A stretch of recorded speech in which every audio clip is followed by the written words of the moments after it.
আসসালামু আলাইকুম ভাই ব্রাদার্সরা, চলে আসছে আপনাদের লেস্টার ভাইয়া। তো অনেকদিন ধরে দেখতেছেন যে বাইক সার্ভিস করাচ্ছি, এটা করাচ্ছি ওইটা করাচ্ছি। বাইকের মধ্যে কোনো প্রবলেম রাখি না। আর রিসেন্টলি হচ্ছে যে আমি খুব শীঘ্রই ট্যুরে যাব। ট্যুরে না গেলেও আমার বাইকে কোনো প্রবলেম হলে সেই প্রবলেমটা আমি কখনোই রাখি না।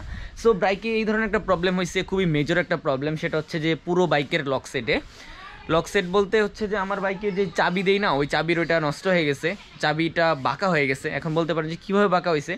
কিছুদিন আগে আমার যে টাঙ্কিটা ছিল, ওই টাঙ্কিটা হচ্ছে যে খুলতেছিল না, পরে আমি টাঙ্কিতে চাবিটা ঢুকায়ে অনেক জোরে মোচড় দিই।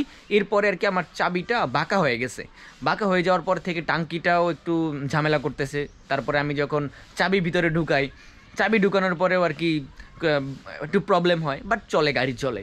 সো এই ধরনের প্রবলেম নিয়ে তো আসলে গাড়ি চালানো যায় না। আর আমার বাইকে যদি কোনো প্রবলেম থাকে, আমি সেটা যত দ্রুত সম্ভব সলভ করে ফেলি। এই জন্য আমি এই যে পার্টসটা কিনে নিয়ে আসছি। এই পার্টসটা হচ্ছে যে আজকে পুরোটা লাগাবো, বাইকের মধ্যে ইনস্টল করব, কীভাবে লাগাচ্ছি, কোথা থেকে লাগাচ্ছি, মোটামুটি একটা আইডিয়া দেওয়ার চেষ্টা করবো। এবং এটার প্রাইস কত সেটাও জানতে পারবেন ভিডিওর একদম শেষের দিকে। চলেন আপাতত আমরা একটু মেকানিকের দোকানে যাই। এরপরে আর কি কাউসার ভাইয়ের দোকানে আসার পর বাইকটাকে প্রথমত পিছনের যে লক সেটটা আছে ওইটা লাগানোর জন্য পিছনের সাইডটাকে খুলে সুন্দর করে সব পার্ট করে খুলে ফেলানোর পরে পিছনের সাইডটাতে হচ্ছে যে আমাদের যে নতুন যে লক সেটটা আছে সেই নতুন লক সেটের পিছনের লকটা লাগানো হয় খুব সুন্দরভাবে। এবং লাগানোর পরে সামনে আসার পরে ট্যাঙ্কের মধ্যে যেই লকটা ছিল ওইটা যখন লাগাতে আসি, ভাই কী লেভেলের প্যারাতে যে পড়ে যাই। মানে বাইকের যে চাবিটা আছে ওইটা ঢুকায় খুলতে যাব আর খুলে না, খুলতে যাবো আর খুলে না, বহুত প্রবলেমের মধ্যে পড়ে যায় ভাই। তখন শেষমেশ দেখা যায় যে বাইকের চাবি একদমই বাঁকা হয়ে গেছে। তখন আর কি বাইকের চাবিটা ভেঙে যাবে এরকম একটা অবস্থা। এরপরে সেই ছেলেটা আর কি খুব কষ্ট করে বাইকের এটা পুরো ভেঙে তারপরে বের করছে। এখন ভাঙতে গিয়ে হয়ে গেছে আরেক মহাবিপদ।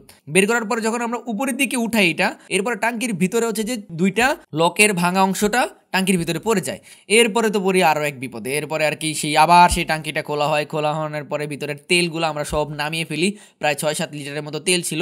এই তেলগুলো আগে নামানো হয়। নামানোর পরে হচ্ছে যে আমরা বাইকটার সামনে যে ট্যাঙ্কটা আছে ট্যাঙ্কটা পুরো খালি করে ফেলি। খালি করে খোলার পরে হচ্ছে যে এটা উপর করে আমরা অনেক ঝাঁকাঝাঁকি করে হচ্ছে যে ভিতর থেকে সেই যে দুইটা ভাঙা অংশ আমরা বের করে ফেলি। বের করে ফেলার পরে এটা আবার আস্তে ধীরে অনেক কষ্ট করে বের করা হয়েছে। এরপরে আবার সব কিছু ঠিকঠাক করা হয় এবং উপরে যে লক সেটটা আছে দেখতে পাচ্ছেন, এই লক সেটটা এখানে লাগানো হয়। লাগানোর পরে আর কি আমরা একদম অ্যাডজাস্ট করে দিই সুন্দরভাবে এটার মধ্যে। এরপরে বাইকে মোটামুটি সব কিছু কমপ্লিট। তারপরে উপরে মানে যেখানে স্টার্টিং থাকে, যেখানে চাবিটা দিয়ে আমরা বাইকটা স্টার্ট করি, ওইটাও যেহেতু চেঞ্জ করা লাগবে। সো ওইটা হচ্ছে যে ভাই কাউসার ভাই খুলে ফেলার পরে হচ্ছে যে আমরা ওইখানে হচ্ছে আমাদের মেইন যেই চাবির অপশনটা সেটা আমরা সেখানে দিয়ে ওইটা খুলে ফেলার পর সেখানে কাজ করা হয়। এবং কাজ করার পরে মোটামুটি সব কিছু ঠিকঠাক করে বাইকের যে লক সেটগুলো আছে সামনেরটা, তারপর হচ্ছে যে ট্যাঙ্কের যে লকটা সেটা, এবং পিছনের সাইডে যে সিট লক থাকে যেটা, সব কিছু মোটামুটি ঠিকঠাক হয়ে যায়। সো বহুত কষ্টে আজকে কাজটা শেষ করলাম, যদিও 1 ঘন্টার কাজ, বাট ওই যে ভেঙে টাঙ্কির ভিতরে পড়ে গেছে এর জন্য আমাদের 1 ঘন্টার কাজ 3 ঘন্টা লাগছে। সো এই জন্য হচ্ছে যে আজকে একটু প্যারা খেতে হয়েছে। এই হচ্ছে মূলত বিষয়। তো যেহেতু খুব শীঘ্রই আবার ট্যুরে যাওয়া হবে, এই জন্য আর কি এই প্রবলেমগুলো যাতে সলভ হয়ে যায় এর জন্যই টাকা খরচ করে হলেও আমি আমার বাইকটাকে ঠিক করাইছি। এখন জাস্ট ট্যুরের ডেটটা আসবে, জাস্ট আমরা শাই করে চলে যাব। সো যাই হোক, আজকে তাহলে এ পর্যন্ত রাখছি ভিডিওটা। আপনারা সবাই ভালো থাকবেন। দেখা হবে লেস্টার ভাই নতুন কোনো ভিডিওতে। আল্লাহ হাফেজ।